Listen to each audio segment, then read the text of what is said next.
Bonjour à tous et à toutes et bienvenue sur Le Bon MJ. Dans cette vidéo, on va parler du jeu de rôle Le Trône de Fer, Game of Thrones, qui est tout simplement, comme vous l'avez deviné, le jeu de rôle qui est dans le même univers que la série Game of Thrones, qui est très bien connue, de l'univers de J.R.R. Martin. Donc je sais pas si ça vaut vraiment le coup de vous parler de cet univers, parce que la majorité des gens le connaissent, mais si vous ne connaissez pas. En gros, l'univers de Game of Thrones, c'est un univers médiéval fantastique, low fantasy, vraiment low fantasy, il y a très peu de magie. C'est une histoire qui se passe en Westeros, c'est une sorte de continent gigantesque qui est inspiré de l'Angleterre qu'on aurait mis à l'envers, avec une histoire qui est inspirée de plein de faits réels de l'histoire de l'Europe occidentale et en particulier de l'Angleterre justement. Et c'est surtout des intrigues politiques, des histoires de guerre, des histoires de familles nobles qui se tirent entre les pattes, etc. Donc si vous avez pas vu la série, bah franchement elle est super cool. Si vous avez pas lu les livres, ils sont très cool aussi. Je ne participerai pas à la guerre de ceux qui préfèrent les livres, les trucs, les machins. Et bon, je pense qu'il ne vous a pas échappé que c'est une très grosse licence qui a plu à beaucoup de monde, qui a réconcilié pas mal de gens qui regardaient plus forcément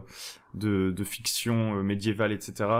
Avec justement ce style. C'est assez mature, en général les thèmes c'est assez trash, ce qui a aussi dû, je pense, aider au succès de la série sur OBS, enfin de la série dans le monde entier, puisqu'on retrouve tous les ingrédients d'une série qui accroche le public. Des scènes à caractère sexuel explicite, de la violence débridée, des trahisons, du suspense. Donc Game of Thrones, c'est du coup tout un univers très intéressant. On va voir différentes couronnes, donc, parce que Westeros, en fait, c'est les 7 couronnes, plus ce qu'il y a au-delà du mur, au nord, etc., qui est un peu surnaturel. Mais en gros, l'histoire se concentre sur 7 couronnes qui se disputent finalement le pouvoir. Donc il y a différentes maisons nobles qui vont chapeauter ces couronnes, qui ont leurs vassaux, etc. Donc on retrouve tout le système médiéval à modulo quelques petits trucs. Et donc du coup, bah, le jeu de rôle, le Trône de Fer, il va tout simplement vous permettre soit de jouer dans l'univers de Game of Thrones, soit ce qui est super cool, moi je trouve, c'est de se dire qu'il va aussi pouvoir vous permettre de jouer dans un autre univers. Parce que moi, personnellement, je l'ai déjà dit dans une autre vidéo, j'aime pas trop jouer dans des univers très connus. Ça me dérange pas nécessairement de jouer dans des univers qui sont écrits par d'autres, mais je préfère qu'ils soient pas trop connus pour que moi, comme les joueurs, on découvre l'univers. Et c'est pas le cas de tout le monde. Tout ça pour dire que le jeu, le Trône de Fer, le jeu de rôle, il va avoir tous les outils qui vont permettre de jouer dans l'univers de Game of Thrones, mais aussi potentiellement dans n'importe quel autre univers médiéval, fantastique ou non, où vous voudriez incorporer des intrigues, faire jouer à vos joueurs des maisons nobles, etc. Alors qu'est-ce qu'on trouve dans le jeu Le Trône de Fer ? Alors une fois de plus, c'est un jeu auquel je n'ai pas joué, c'est un peu le concept de ces vidéos, mais il y a plein de choses intéressantes dans ce jeu, je trouve. Au-delà du fait que vous soyez fan du Trône de Fer, vous pourriez trouver des trucs cool, et c'est justement les règles qui vont permettre de supporter tout simplement la proposition de Game of Thrones, parce que dans le jeu de Game of Thrones, on n'est pas là pour jouer des héros dans le sens des aventuriers, on n'est pas vraiment là non plus pour jouer des moins que rien comme dans un jeu comme Warhammer, etc. On est là pour jouer des maisons nobles, des intrigues de cour, etc. Et du coup, les autres jeux tels que Donjons et Dragons ou Warhammer, etc., plus connus dans le mode médiéval fantastique, n'ont pas nécessairement les mécaniques pour supporter ce genre d'intrigue, ou alors c'est dans des suppléments ou dans des trucs fan-made. Vous pouvez tout à fait faire des jeux de politique, etc. avec des jeux de rôle d'aventure, mais il n'y aura pas de mécaniques spécifiques qui vont supporter cette proposition. Donc vous allez devoir les créer vous-même, alors que Game of Thrones, justement, il vous donne des outils pour ça. Donc je vais pas m'attarder sur le système en général de Game of Thrones, parce que je l'ai lu il y a longtemps, donc je me souviens plus exactement. Je vais plutôt vous parler de ce qu'il propose, pas de comment il le fait. Et ce qu'il vous propose de faire, c'est tout d'abord de créer votre maison noble. Ça, c'est quand même assez cool. Vous rassemblez vos joueurs, vous faites une sorte de session 0 et tout. Vous allez pouvoir créer votre maison noble, et en plus, avec ce que j'aime bien, des petits facteurs aléatoires, des petits tableaux dont vous allez pouvoir vous servir pour générer des choses. Vous allez choisir la couronne de laquelle vous dépendez, Port-Réal, le Nord, Dorne, ce que vous voulez, et ça va générer des caractéristiques pour votre maison. Vous allez pouvoir jeter les dés pour voir quels sont les événements récents qu'a vécu votre maison. Est-ce que c'est une maison récemment créée ? Est-ce que c'est une maison en déchéance avec une famille qui est sur le point de s'effondrer ? Quelles sont les richesses de votre maison ? Vous allez jeter plein de trucs, genre quel est votre territoire, quels sont vos machins, vos trucs. Et à la fin, ça va vous donner une sorte de fiche de maison, tout simplement, avec des caractéristiques et tout, qui permettent de la jouer, cette maison. Parce que En fonction de vos ressources, vous allez pouvoir acheter des troupes, acheter des territoires, en fonction du niveau d'autorité, enfin du respect de la loi. Il me semble que ça va faciliter des actions de maison, parce qu'il y a une sorte de mécanique comme ça où vous pouvez transformer une ressource en une autre ressource, un peu comme dans les jeux à la civilisation, ce genre de choses, avec des systèmes de conversion. Et du coup, vous allez pouvoir véritablement jouer cette maison avec un système qui supporte ça, avec des sortes de phases de maison, entre guillemets, que vous pourriez jouer entre des scénarios plus localisés où vos joueurs incarnent des personnages, parce que oui, le jeu vous propose quand même d'incarner des personnages, et du coup vous allez pouvoir changer un peu d'échelle comme ça. Parfois, je sais pas, il va y avoir un tournoi, il va y avoir un mariage, un truc, vous allez le jouer, chacun va incarner son personnage, et puis entre ces scénarios, vous allez pouvoir prendre du recul et monter à un niveau plus politique, plus stratégique en fait. Et le jeu supporte ça très bien, il y a un système pour jouer des batailles, vous allez pouvoir dessiner une petite carte de votre territoire, il y a même tout un petit système pour créer vos propres armoiries et tout, donc je trouve que c'est assez cool. Et ce qui est pas mal, c'est que parfois ça va être un peu difficile pour le maître du jeu de réfléchir à toutes ces intrigues politiques, etc., surtout avec autant de facteurs à prendre en compte. Et là, il me semble qu'il y a des événements aléatoires qui peuvent être tirés, qui vont justement affecter votre territoire, votre maison, votre domaine. Et ça va avoir des effets mécaniques du genre, je sais pas, il y a une famine et du coup vous perdez 5 de population, j'ai plus les termes exacts, mais vous pouvez aussi vous en servir plus généralement pour générer des intrigues et jouer des scènes à plus petite échelle. Par exemple, vous jouez et puis vous générez aléatoirement qu'il y a une famine qui affecte votre territoire, justement. Peut-être que vous allez pouvoir jouer les discussions entre la paysannerie qui vient se plaindre, pouvoir gérer un peu ces prises de décision en tant que noble, etc.,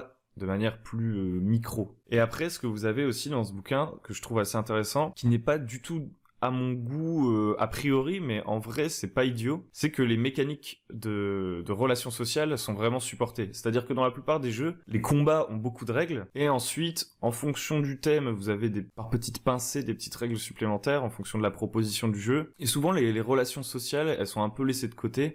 Et d'ailleurs, quand vous regardez les jeux mainstream, j'ai envie de dire, qui n'est pas du tout péjoratif, vous allez regarder, je sais pas, des actual play. En général, ils jouent à Donjons et Dragons, ou alors ils vont jouer à du dessin un peu modifié, un truc hyper narratif. Et ben les relations sociales, elles sont jouées de manière justement très narrative, avec très peu de jet de dés, etc. Et du coup, on part souvent du principe que les relations sociales devraient justement ne pas être trop pesantes en termes de règles, que c'est le moment privilégié pour le roleplay, qu'on devrait écarter les mécaniques de jeu. Et en fait, c'est pas forcément vrai, c'est pas forcément nécessaire, ça dépend des goûts. Et Game of Thrones, enfin le Trône de Fer, le jeu de rôle, justement, il vous propose un système pour gérer les phases sociales qui est assez détaillé, avec justement, de la même façon que dans des combats, vous allez avoir des manœuvres et des points de vie qui vont diminuer au fil du combat. Là, dans les relations sociales, vous allez avoir des manœuvres sociales finalement, et une barre de sang-froid qui fonctionne comme des points de vie. Vous allez pouvoir faire, entre guillemets, baisser les points de vie sociaux de votre adversaire pour le convaincre, mais vous aussi, vous avez le risque d'être intimidé, etc. Parce que un des problèmes qui peut arriver dans les jeux de rôle, surtout si vous n'êtes pas un MJ un peu ferme,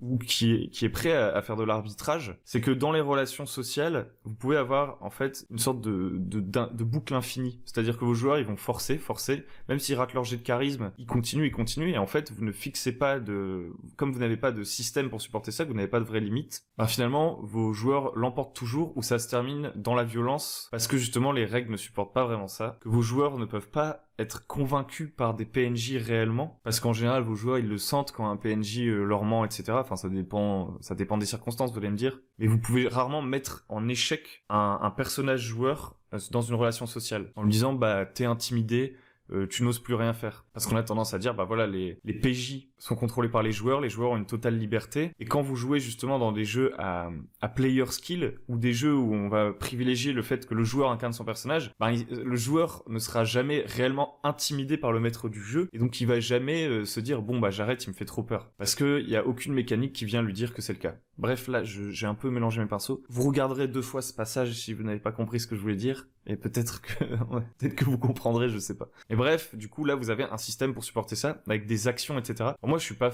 fan des actions réellement dans les relations sociales. En fait je suis pas fan de manière générale dans les jeux de rôle, tout simplement du fait que y ait des listes d'actions même dans les combats, etc. Je préfère le côté un joueur déclare ce que son personnage veut faire, et on choisit des règles, genre un jet en opposition, un jet simple, peu importe, pour réaliser cette action. Et donc du coup si dans les relations sociales, dans les conflits sociaux, on se retrouve avec une fiche d'action et tout, je sais pas, moi je suis pas méga fan, mais il y a quand même de quoi s'inspirer, une sorte de barre de vie, de sang-froid, etc. Ça peut être être sympa. Finalement, on le retrouve dans d'autres jeux sous d'autres formes. C'est vraiment une mécanique qui supporte la proposition, tout comme la soif de sang dans Vampire dont on avait parlé la dernière fois, comme la santé mentale dans un jeu à la Cthulhu, etc. soutiennent la proposition de jeu.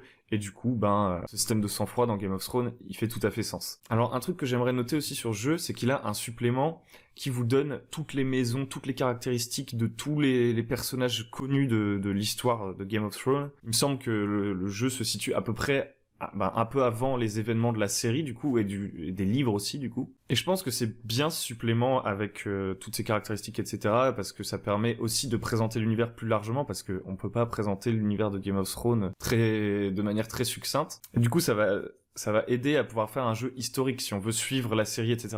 Mais par contre, un des gros défauts de ce genre de jeu comme Game of Thrones, c'est que justement l'univers est tellement complexe que ça devient difficile dès le moment où vos joueurs, ou plutôt vos personnages joueurs vont interagir avec des personnages connus du jeu, en fait, de l'histoire de Game of Thrones. Parce que vous êtes toujours un peu le cul entre deux chaises, si vous me permettez l'expression. C'est-à-dire que vous savez pas trop, enfin en tout cas il faut prendre la décision assez tôt, de est-ce que on joue une histoire parallèle qui va pas avoir un gros impact sur la trame principale ou est-ce que justement vos joueurs vous allez leur donner un rôle plus important et du coup dans ce cas-là dans quelle mesure vous allez les autoriser à bouleverser l'histoire canon entre guillemets de Game of Thrones. Ça c'est vraiment une des barrières pour lesquelles moi j'aime pas jouer dans des univers connus justement. Et du coup quand vous avez ce supplément qui est quand même cool si vous voulez la jouer un peu historique j'ai envie de dire avec la description de toutes les familles, ça peut aussi vous mettre la pression en mode vous avez pas envie de perturber tout ce petit écosystème qui existe entre guillemets indépendamment de vous dans l'imaginaire de tous les gens qui suivent la série. Donc du coup, peut-être que si vous voulez jouer à Game of Thrones de manière un peu plus libérée, il vaut mieux éviter d'acheter ce genre de supplément qui va vous mettre une pression supplémentaire ou alors justement essayer de jouer à une époque complètement différente. Et si vous êtes un méga fan de Game of Thrones et que vous avez quand même envie de jouer l'historicité, faut bien réfléchir à ce que vous êtes prêt à sacrifier de l'histoire de Game of Thrones parce que dès lors que vos joueurs vont avoir un impact, vont faire des choses, ça va complètement changer l'histoire. Et du coup, à partir de ce moment-là, vous avez intérêt à être bien accroché pour gérer l'effet papillon sur tout l'univers de chacune des actions de vos joueurs, quoi. Une fois de plus, c'est hyper confus ce que je dis. Dites-nous dans les commentaires si vous jouez à ce genre de jeu historique, comment vous y prenez. Surtout quand vos joueurs connaissent également l'histoire de la série. Pour terminer cette vidéo, on va parler d'un truc que je trouve vraiment cool quand vous achetez ce livre de base, Le Trône de Fer, qui est d'ailleurs, je sais même pas s'il est encore disponible. The Witcher et Vampire, je pense qu'ils sont disponibles, mais quand je vous parle de Game of Thrones, ou peut-être que je vous parlerai d'autres jeux, si ça tombe, vous pourrez pas vous les procurer. Alors j'espère que vous serez pas trop déçus, ou alors peut-être en PDF. Bref, un des trucs super cool si vous procurez le livre de base, c'est qu'il a un vrai gros scénario quand même dans les pages du livre de base, un vrai gros scénario avec des pistes pour la suite, avec une vraie présentation du contexte et tout. Dans Le Trône de Fer, vous allez avoir vraiment un gros scénario bien fourni avec tout un contexte, etc. Du moins dans mes souvenirs, c'était comme ça. Et même si d'autres jeux de rôle ont des scénarios parfois dans leur livre de base, je trouve que souvent ils sont très très simples. Je critique pas le fait qu'ils soient linéaires et tout, parce que pour moi la linéarité d'un scénario c'est pas gênant, mais c'est vraiment qu'ils sont très très simples, comme je disais. C'est-à-dire que il manque un petit peu de profondeur. Si vous êtes un maître du jeu débutant, peut-être que c'est bien, mais sinon, si vous avez déjà fait pas mal de parties de jeux de rôle, etc., ça va pas être très inspirant, quoi. Voilà, c'était mon avis vite fait, quoi. Voilà, cette vidéo se termine. J'étais un peu confus dans mes explications. Il faudrait que je fasse des vidéos plus précises sur des sujets comme la proposition d'un jeu, sur jouer des jeux historiques, etc. Mais ça viendra peut-être plus tard, surtout que c'est des trucs sur lesquels j'ai déjà réfléchi, j'ai déjà regardé pas mal de choses là-dessus, mais c'est pas le genre de truc que je joue, en fait, moi, justement, des jeux dans des licences connues ou dans l'histoire des jeux historiques, par exemple, je sais pas, comme Joan of Arc qui joue dans l'univers de Jeanne d'Arc ou j'en sais rien. Si d'ailleurs dans les commentaires vous avez des choses à dire sur ce sujet, jouer dans des univers avec des histoires déjà vraiment ancrées dans la mémoire de tout le monde, dans l'imaginaire collectif, comment vous faites jouer ça? Ça peut être intéressant. Si la vidéo vous a plu, n'hésitez pas à la liker, à vous abonner, à mettre la petite cloche si vous ne voulez pas rater les futures vidéos. Et si vous êtes un maître du jeu débutant, je vous invite à vous rendre sur www.lebonmj.com où vous allez trouver notre petit guide pour les maîtres du jeu débutants pour préparer leur première partie. Voilà, c'est tout pour moi. Je vous dis à très bientôt sur Le Bon MJ.